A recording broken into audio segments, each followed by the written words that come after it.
I think we are ready to start. My name is Mikołaj Owsianiak. I'm a senior researcher at this division. And I would like to welcome the examiners, Kasia Utaja from Federal University of Technology in Paraná. I would like to also welcome Sander Brun from the University of Copenhagen and Stig Olsen from Technical University of Denmark. I would also like to welcome the candidate, Natalia Mendes, who will give a lecture with the title Plant Species Richness as Indicator of Terrestrial Ecosystem Damages, Lessons from the Brazilian Case. So what will happen is that Natalia will give a 45-minute lecture, after which we will have a short 5 to 10 minutes break, after which the censors will ask questions.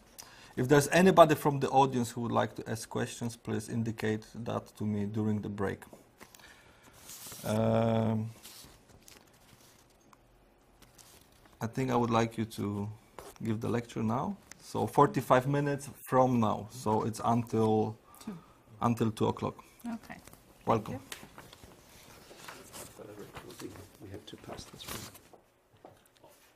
For the recording. But I already have one. Sorry. It's okay. So thank you. And so let's start. As Mikołaj said, the presentation is about my PhD project and thesis, and it's on plant species richness as indicator of terrestrial ecosystem damage, lessons from the Brazilian case. It was a project carried here in the Division of Quantitativity Sustainability Assessment in the Department of Management Engineering. And it was supervised by Michael Hauschet as a main supervisor, Alexis, and Aldo Meto, that's from the University of São Paulo in Brazil. It's a project funded by CAPES Foundation. It's a Brazilian institution, and it's part of the Science Without Borders program. So I will start with the outline. That's so the thesis is a synopsis of 3 scientific papers. And the outline is based on the contribution of each paper. So the first part is a background and objectives that's supported by the literature review and the first paper, the first article. And I'll explain later like what I talk about in each article. Then the next session is about the development of comprehensive georeferenced biodiversity inventories in general, that I will explain how to build one inventory, like for different purposes, different settings.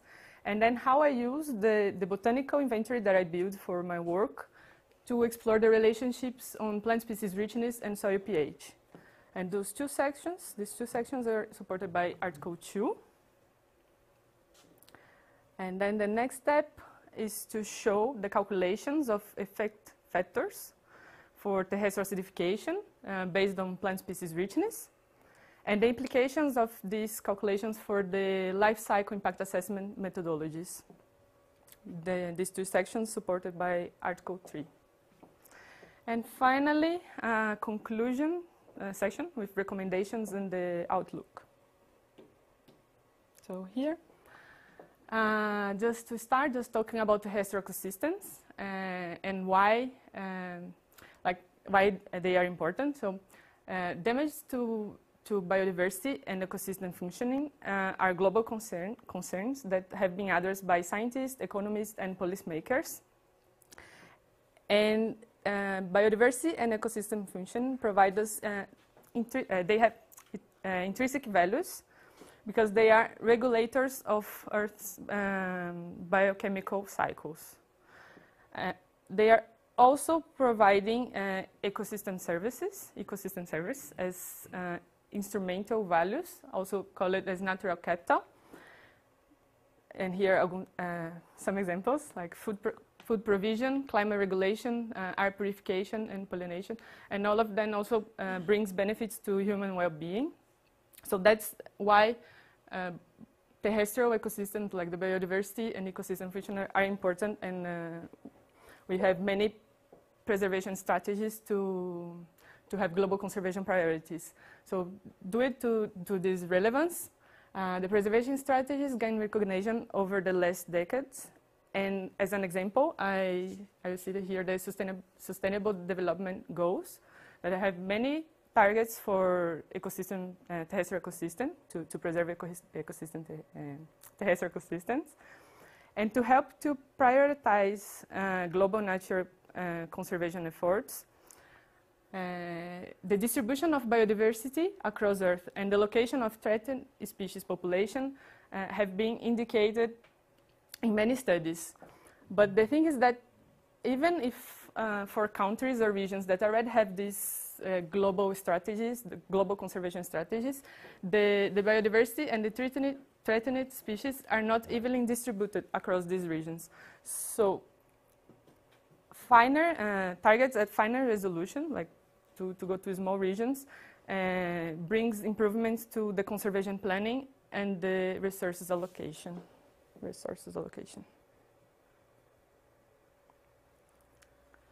So to manage biodiversity conservation plans, the biodiversity indicators have been used for different regions. And here I will show the most used indicators.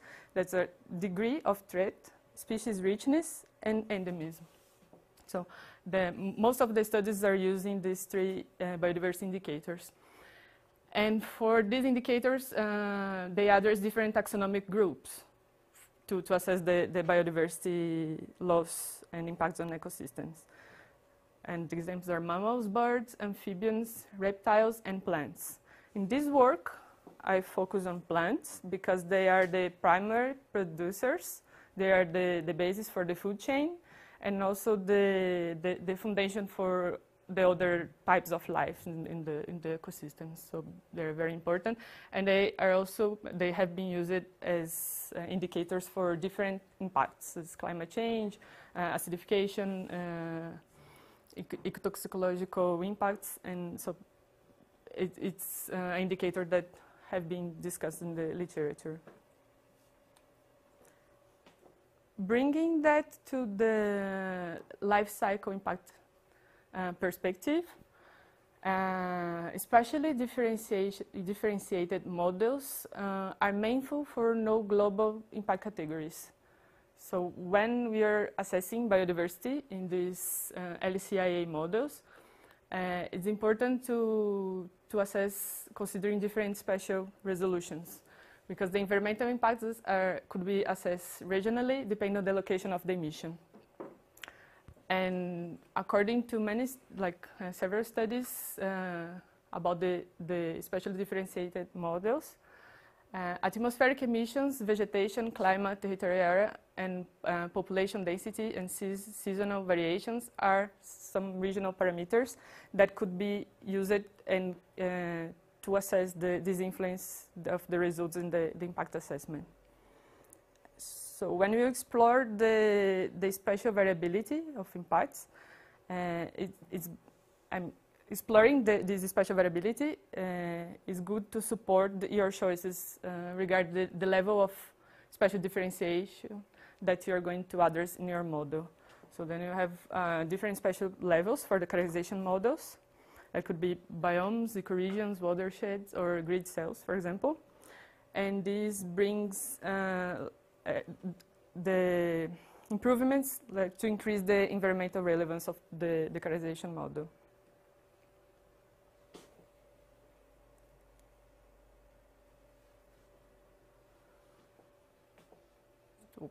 Considering the LCIA methodologies that are used to assess the biodiversity loss and the damage to the terrestrial ecosystems, it's possible to see that if there are many new methodologies that they bring spatial differentiation with global coverage. And here are the most recently, the currently methodologies that have been used now. That's the LCIA Impact Award, and recipe 2016. And according to these methodologies, the area of protection that address the impacts related to terrestrial ecosystem is called ecosystem quality, where the environmental interference resulting from biodiversity loss are are addressed in this area of protection. And specifically for this part, only the intrinsic values are considered for this category, let's say. The instrumental values, they are in process, like there is an additional area of protection that have been developed, but is not,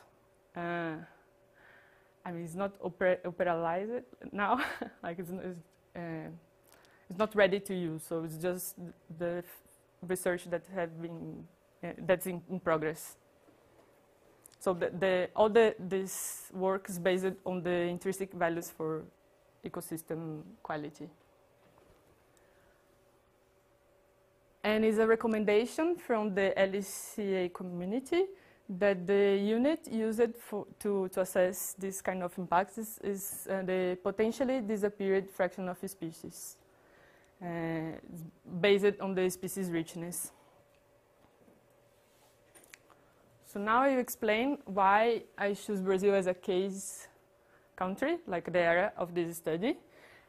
And this part of the background is supported by Article 1, that here is in Portuguese, but it's about the need for a specially differentiated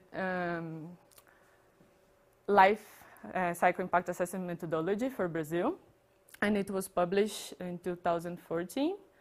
And it also related the anthropogenic activities in Brazil to the environmental impacts that they contribute, to see which impact categories are concerned, like are relevant for this contest, the Brazilian contest. So this is the design, like the Article 1, and so it supported background. And there are three main reasons for that choice. That's the highly diverse flora. So Brazil is one of the most the biodiversity country in the world, with more than 30,000 species of plants. So when we explore the relationships between plants in Brazil and other abiotic factors, could also contribute to other areas around the world, because it's like many species, a big area with like different species to understand these relationships with the ecosystem. And also because it's a big country with a large territorial area and great variations in population density and environmental conditions. There's more than 8 million square kilometers and 208 million inhabitants in Brazil.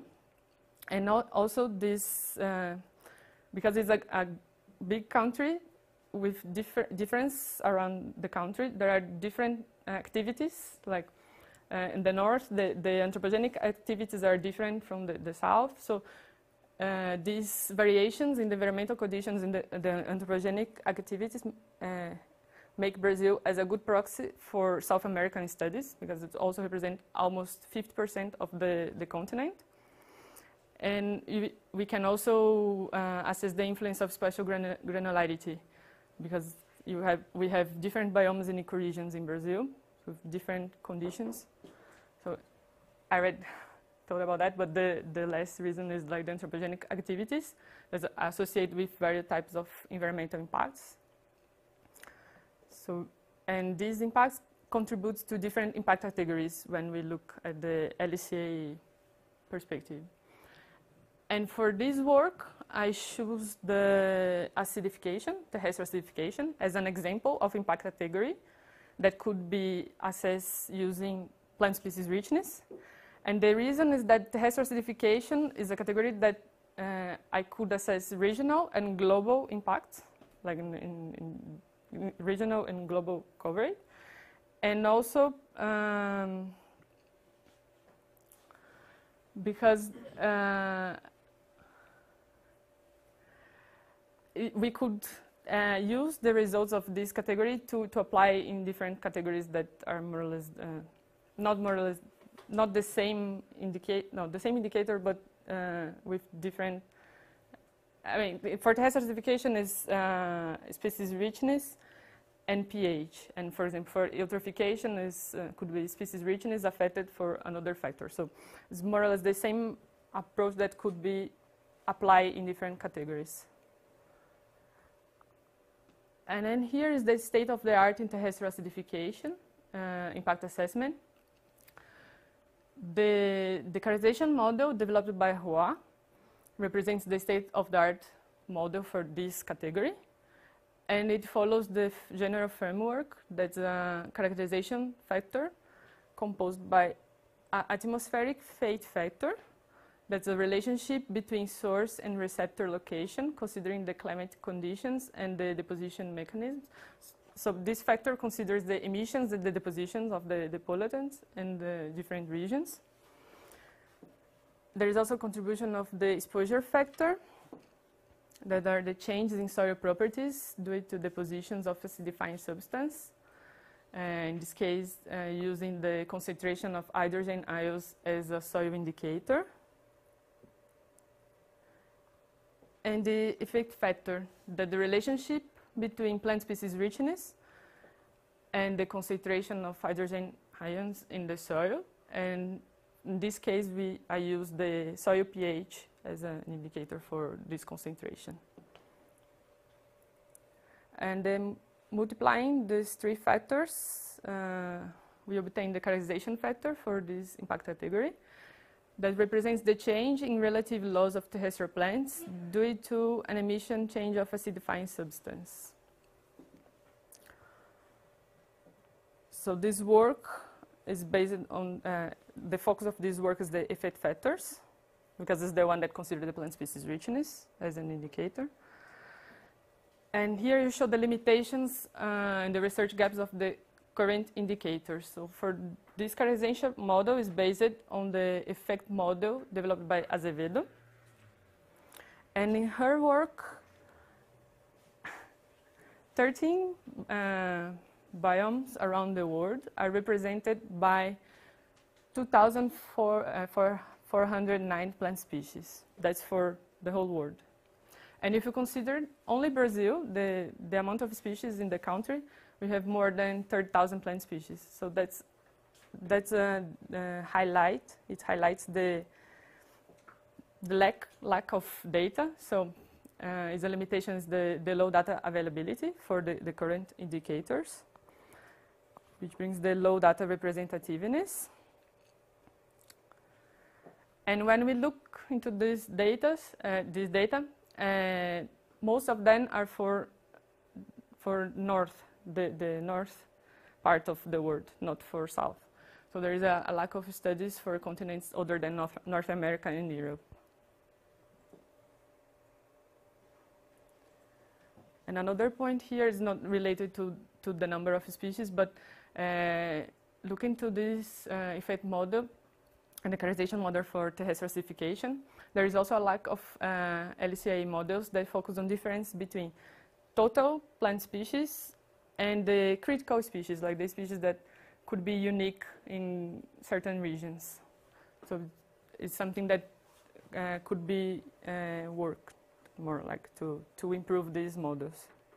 So those are the motivations for my research goals. And here I present the research goals that develop a methodological framework for geo-referenced inventories and apply it to create a harmonized database for geo-referenced terrestrial plant species occurrences in Brazil. That's the first research goal number 1.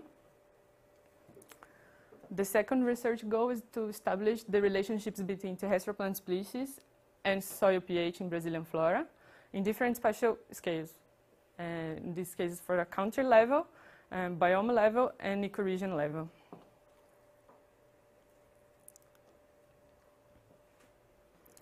And the research goal 3 is to provide spatially differentiated effect factors for terrestrial acidification. So based on these relationships, calculate the effect factors, we provide these spatially differentiated effect factors, and then discuss the influence of spatial granularity, the influence of base impact indicators on all species and range restricted species. That's the term that I use to call the critical species in this work.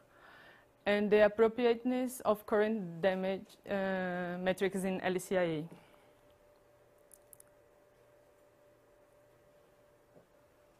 So now I present how I reached the research goal 1 and 2. They are based on Article 2.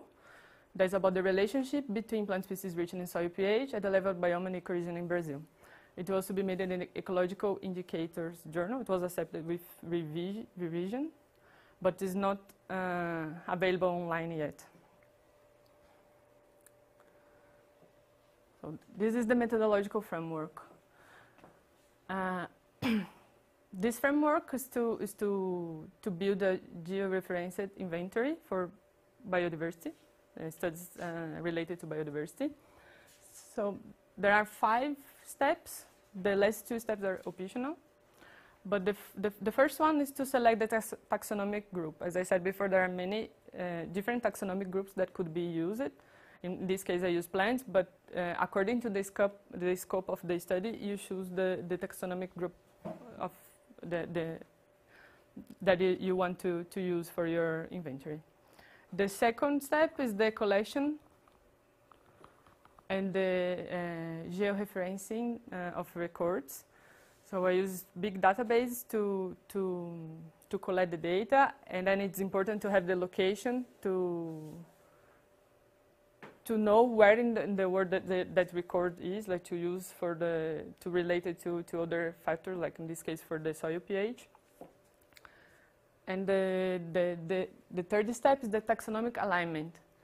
When we collect the data for species, it's important to perform this step, because you find a list with different names of species that could be actually could refer to the same species, like could be a synonym or invalid name. So if you if you skip this step, at the end you're probably counting more species that actually are in that region. So it's important to keep only the valid names and to do this correction, replace the synonyms for the valid name, just to make sure that you're using the real number of species for that region. The step number 4 is grouping at different spatial scales. So it depends again, the scope of the study. In my case, I use biomes and ecoregions, and then I'll explain later how it works. And the last step is the integration of abiotic factors. This step is the data that you're going to relate it to the taxonomic group that you choose in the beginning. So here's the example of the botanical inventory that I built for Brazil. So the same 5 steps. And then the selection of taxonomic group, I choose the species belong to the plants kingdom. And then I download this data from the Global Biodiversity Information Facility, and I process the data using ArcGIS, like a geographic information system. So it could be another software, but that's the one that I use. And that's the map of collected points in Brazil, the distribution of points that I use to build the inventory, the occurrence of species.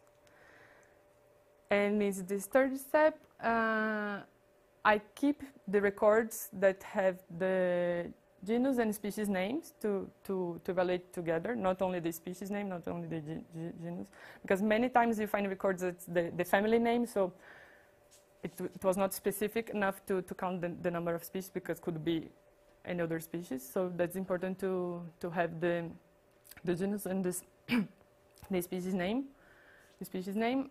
And I use this tool, that's the taxonomic name resolution service, to do this alignment, to help me to align the names of the species. For the spatial scales, I use biomes and ecoregions from also. That's a widely applied classification. So previous studies are already using this classification, so just to keep the compatibility. And there is the classification for the whole world, not only for Brazil. So it's possible to extend the work for other regions of the world. And the abiotic factor that I chose was soil pH, because I'm talking about terrestrial acidification. And the data was accessed from the soil grids, 1 kilometer. So this is the map of soil pH in Brazil.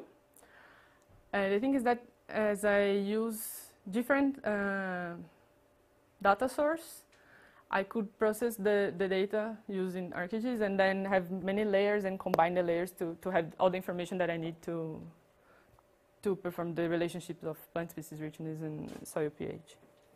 So at the beginning, I started with more than 2 million occurrences of species, the records.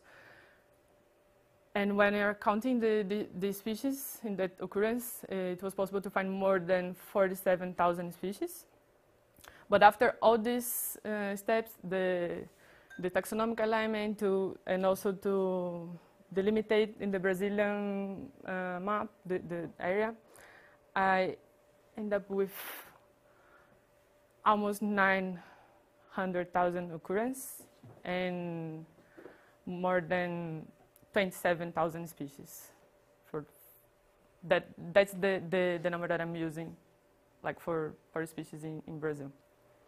So many species are invalid names or out of the Brazilian area.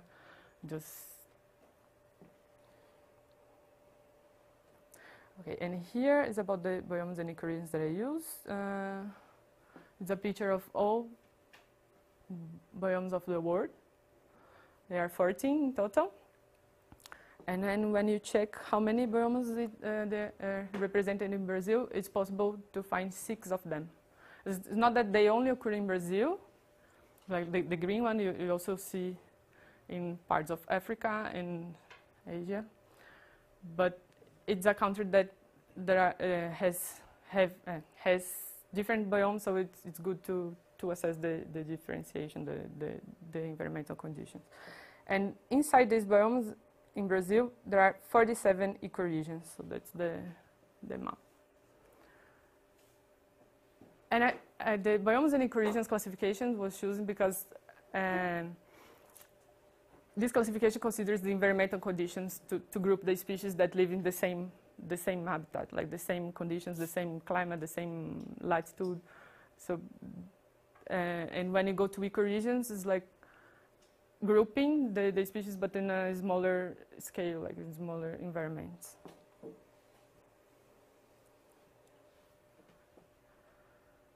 And then here, the critical species that I talked in the beginning, as I use the term range restricted species, they are defined based on the ecoregions of Brazil.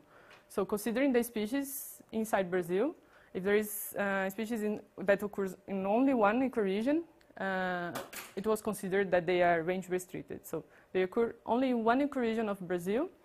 And considering the high number of species that we have in Brazil, could also happen that this species is also range restricted, but endemic. We could also say that many of them is also classified as endemic, but also considering the whole world. So if you lose one of these species, you could lose, like there is the risk of extinction considering the species in the whole world. So that's why it's very important to also concentrate in this range restricted species.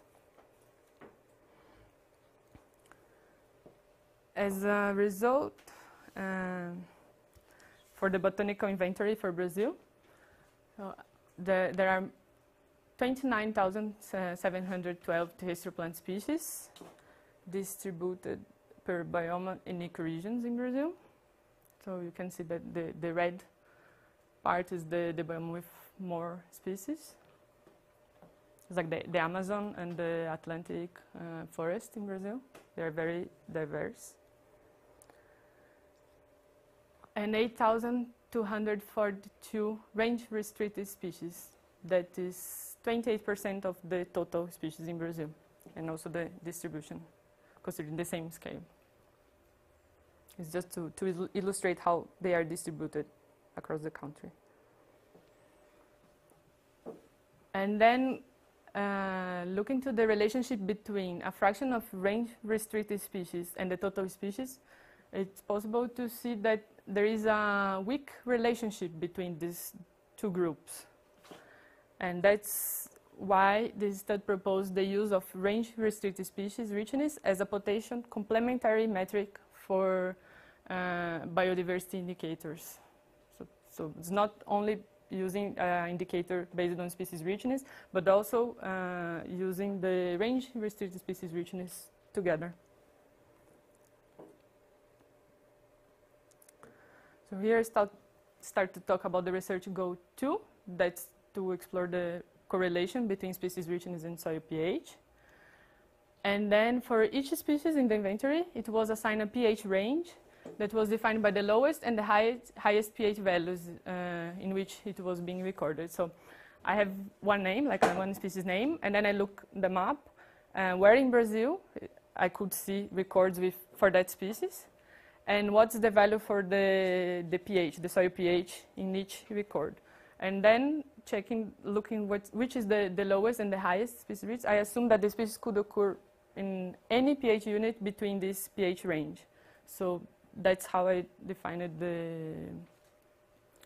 the range to plot the curves, the species richness distribution curves. And then it was performed a regression analysis that was based on log normal distributions, where SR is the predictive value of species richness present at a certain pH in biome or ecoregion, then it depends. And C is the soil concentration, and ABX the regression parameters from this log normal distribution model. These species richness distribution curves are plotted for country level, biome, and ecoregion level, and for all species and range-restricted species. So here is an example of curve at country level, so it's considering all the species in Brazil. In blue is the total species, and in red, and there is like a zoom, like just to see, it's the same graph but in another scale, to see the range-restricted species. All of them with higher R squared, that means that the model fits well the data, the collected data, and the dots is the collected data that I use to plot the curves. So I also include the examples for the 6 biomes in Brazil. I did the same procedures for all of them, and also for the 47 ecoregions for total species and range-restricted species. So there are many graphs like that to assess this relationship, this correlation between species richness and soil pH.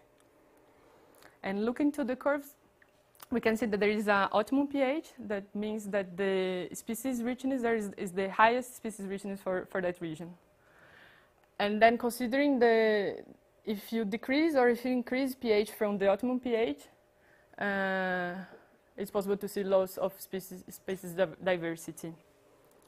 So this is an important point when we go to the effect factor calculation. So I'm going to use that later. So that's why I'm talking. So for all species richness curves, decreasing or increasing pH from optimum pH may be associated with a reduction in number of species that occur in that region. So that happens for all the spatial levels, like biome, country, and ecoregions.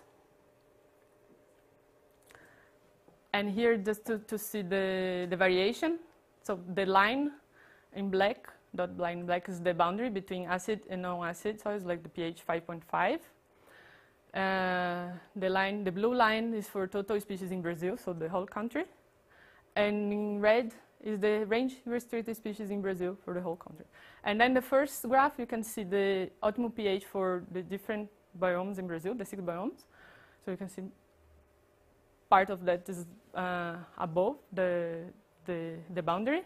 But when you look in ecoregions, we can see that there are many ecoregions that are below the boundary. So there are the conclusions that there are variations in species richness distribution that could be observed in ecoregion level that may not longer be observed at biome level. And then Article 3 is the effect factor of terrestrial acidification in Brazil for using life cycle impact assessment. So where I reach the research goal 3, and how I calculate the effect factors that are meant to represent the effect of the indicator, that species occurrence, from a change in soil pH, from a change in the concentration of hydrogen ions. So the species richness distribution, I already showed this equation before. And then we have the curves with the optimum pH. And then the next step is to translate this curve in a potentially not occurring fraction of a species. That's a 1 to 0, 0 to 1 measure that represents the presence or absence of a species in each region. So when P0 is equal 0, is the optimum pH, is like the species richness, it's maximum in that region. And based on the P0, it's possible to calculate the effect factor. So here is like a representation that for this point of the curve, the slope of this tangent in this concentration, right? Concentration is like Ci. That's the effect factor for that point, for that pH unit. And I have 3 scenarios to compare the effect factors that were calculated in this work. The first scenario assesses the influence of data coverage, and is based on the current indicators, the current effect factors, how it has been used in the current methodologies. So all what I'm going to talk about this scenario is what you can find the LCIA methodologies that already exist. So the main difference is that for the current indicators, the species richness distribution, only the acid part is considered for the calculations, which means just the right side of the curve is used for the calculation of effect factors, and only the point that P0 is equal 0.5. Why? Because that's the point that 50% of the species occurs in the region, and that approach is inspired by the ecotoxicological models. So that's why when you go to see the ecotoxicological models, you're going to see a similar curve considering just the right part of this distribution. And the second scenario is when I propose a new approach for the calculations that's considering the entire curve, because as we saw before, we can increase or decrease pH, and then it can also change the species richness occurrence if you consider all the entire curve. So in this case, the hydrogen ions are not considered as a toxic agent. It's a different approach considering the previous one. And another new thing is that I call it as area-weighted effect factors, because it's calculated for the entire curve and also considering the area that each pH unit, in terms of length, that each pH unit has in the country or the region. And the third scenario is a new complementary metric that's called potentially extinct fraction of species, that follows the same approach from the before, like the scenario 2, but is considering the range restricted species. So instead of P0, the potentially not occurring fraction, I'm calculating the potentially extinct fraction of species using the list of range restricted species only, not the total. It's the same procedure. So here's the table just to highlight the main difference. For the first scenario, the main difference is the data source. So I just keep all the procedures the same as the current indicators and change just the data source to see the influence of the data coverage. The second scenario, the difference is the approach, that I'm not using the P0 equal to 0.5 to have one value of effect factor, but considering the entire curve for the calculation. And then I also changed the regression, because I compare both logistic and log normal, and for the data I had better results. It was more or less the same, but slightly better for log normal distribution. And also it was possible to calculate, as I have more data comparing to the previous one, it was also possible to calculate for ecoregions. And so the data source is the same. And the last one is all the same comparing to the second scenario, but the difference is here, the range restricted species instead of the group of all species.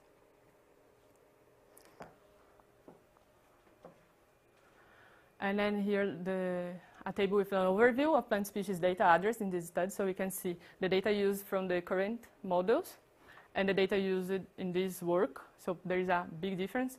They represent maximum 5% of the data that I'm using now. So when you compare the biomes, you can see that there is a big difference in terms of numbers of species, which we can see in the defect factors values. So the difference that we can see here, they are result from the use of much more comprehensive data set. That's the only difference in the approach. So the calculation was exactly the same, but there's the number of species that I use for each biome is different. So when you have like a low representativeness of data set, it can also lead to an unrepresentative values for effect factors. That's the main conclusion. And the influence of data availability that I just said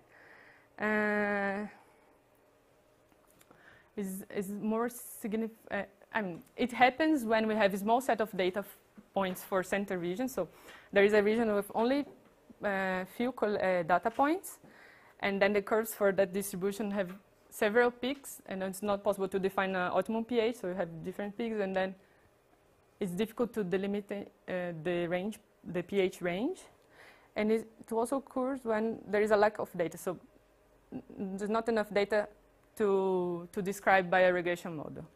And as it refers to the species richness distribution. A species richness distribution is the base for the calculation of effect factors. It also is reflected by the values of the effect factors. It's like a sequence. And here the influence of spatial granularity. So the variations that we can see in the ecoregion level may no longer be observed at the biome level. And here I include two biomes just to see. The blue one is the distribution for biome, and the black is the ecoregions that are inside that biome. So you can see the variation for the species richness distributions, and here the variation in terms of effect factors. So it doesn't matter how many ecoregions you have inside the biome, could be a big variation as well, because the first biome has 34 ecoregions inside,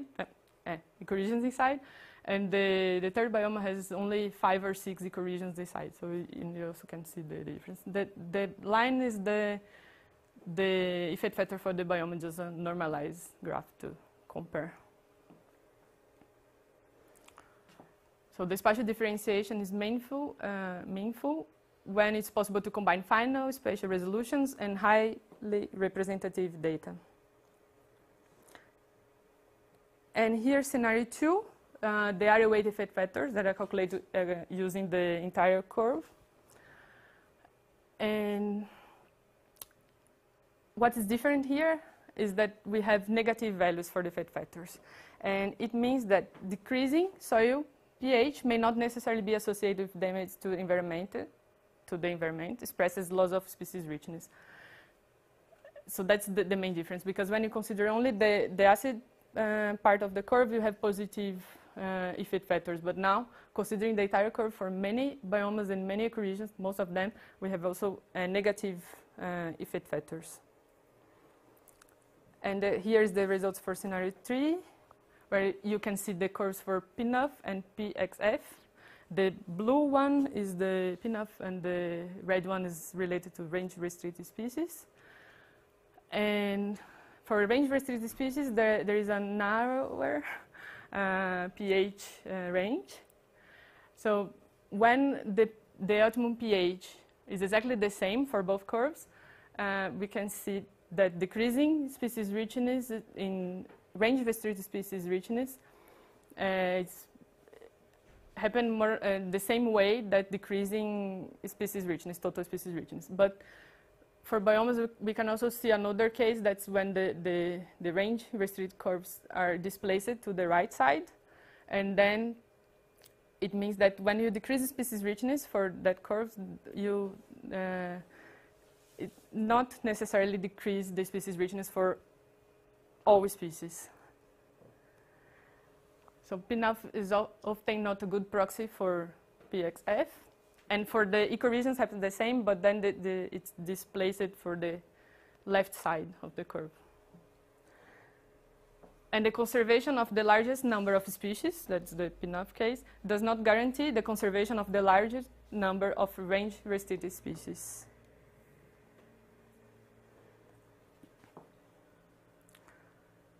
And then here a discussion about the metrics, that when you consider the bell shape, that's the case for the new approach, we conclude that decreasing soil pH can be associated with decreasing or increasing species richness, and is reflected by negative effect factors, as we could see in the table. And it suggests that the soil acidification would not necessarily cause damage to the ecosystem. So we start to question the appropriateness of the metrics used for ecosystem quality, because the using species richness, only species richness, it does not reflect the functions of the species in the ecosystem. So there are more things that should be considered in these indicators, because you can lose species, important species, few but with important functions for the ecosystem, or many species that are more or less the same function and it's not going to change the balance in the ecosystem. Oops. And for the metrics, the improvement proposed in this work is like introducing the further spatial differentiation, that's biome and ecoregion, and also the range restricted species richness as a complementary metric. So at the end, the main contributions are related to the framework to build a geo-referenced inventory that could be applied in other settings, not only for pH. And then the botanical inventory that I built for plant species, terrestrial plant species in Brazil. The quantification and analysis of relationships between species richness and soil pH in the 3 different spatial scales. And the strong correlation that we can see between those 2 factors. And then here again, like the optimum pH, that increasing or decreasing soil pH would lead to loss of species diversity. And then when we have low data, it also is also reflected by the effect factors numbers. So here is what I already talked about. So at the end, I provide effect factors for 6 biomes and 45 ecoregions in Brazil. And the different scenarios highlight the use of more comprehensive data set, methodological choices, and complementary metric. I also provide the new approach that area-weighted effect factors that consider the entire curve, and the potentially extinct fraction of species that consider the critical species in each region. And then for recommendation for further research is to explore more the causality between occurrence of and non-occurrence of species and changes in soil pH. Also adjustments in the term of range-restricted species, and also compare this list with the endemic list or the threatened species that could also bring insights to this species conservation planning.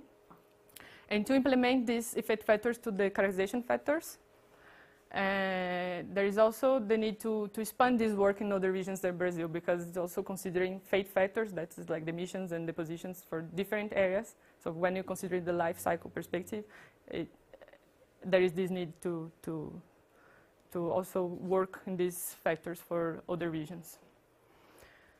And then the integration of these methodologies, the new methodologies, the area-weighted effect factors and the PXF curves, and models for other categories that not acidification. So I would like to thank you. In this case, Alexis, that's here, and also the assessment committee, and my colleagues from QSA, and all my friends that came to share this moment. That's it.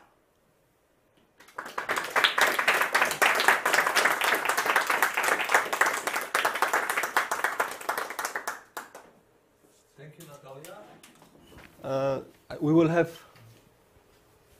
7 minutes break, so we meet 10 past. And after the break, there will be questions from the